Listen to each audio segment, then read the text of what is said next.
So finally friends, মই এটা order কৰিছিলোঁ ফ্লিপকাৰ্টত কেমেল আৰ্কিলিক কালাৰ। কেমেল আৰ্কিলিক কালাৰ 24 সেট, অৰ্থাৎ 921 টকাত অৰ্ডাৰ কৰিছিলোঁ। আৰু কালাৰ যোনটো ইমেজ আছিল সেইটো নহয়, তাৰ বেলেগ কালাৰ এটা আহিছে।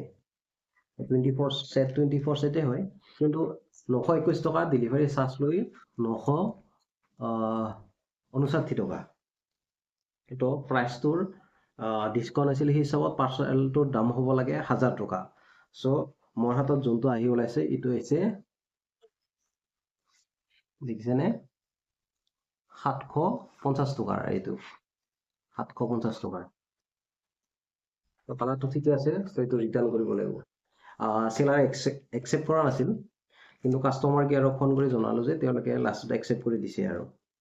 চ' অনলাইনত অৰ্ডাৰ কৰোঁতে সদায় চেক কৰি চাব লাগে। কিছুমান বস্তু ধৰ মাৰ্কেটত কমত পোৱা যায়, অনলাইনত বেছিকৈ লয়, আৰু কিছুমান বস্তু মাৰ্কেটতকৈ অনলাইনত কমত পোৱা যায়। সেয়েহে আগতে মাৰ্কেটটোত প্ৰাইচটো জানিব লাগে, তাৰপিছত অনলাইনত অৰ্ডাৰ কৰিব লাগে। মোৰ এইটো ভুল হ'ল। চ' মাৰ্কেটত এইটো মই 400-700 টকাত পালোঁ হয়। এনে কেইদিন হ'ল, প্ৰায় এসপ্তাহ ৰখিলোঁ মই এইটো পাৰ্চেলৰ কাৰণে। আৰু এইটো কেম্পাছপৰ্ট অৰ্ডাৰ কৰিছিলোঁ, এইটো অৰ্ডাৰ কৰোঁতে ভুল হৈছে। তাৰমানে মই কেম্পাছপৰ্ট অৰ্ডাৰ কৰিব খুজিছিলোঁ 250 টকাত 5খন পোৱা, কিন্তু মই এইটো অৰ্ডাৰ কৰি পাইছোঁ, চোৱা নাছিলোঁ যে তলত ছেট দুটা আছিল। পাৰ্চেলটো ডেলিভাৰ হোৱাৰ পিছতে চাব যে মই অৰ্ডাৰ কৰোঁতে ভুলকৈ অৰ্ডাৰ কৰি পাইছোঁ।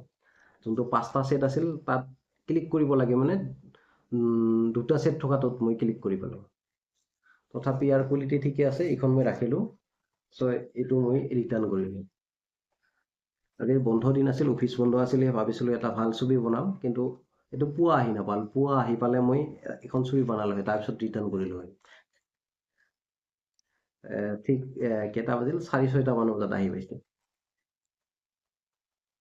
সেয়েহে অনলাইনত অৰ্ডাৰ কৰোঁতে অলপ অনুসন্ধান কৰি চাব লাগে।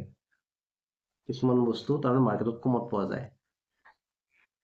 চ' থেংক ইউ ভিডিঅ'টো চোৱাৰ কাৰণে।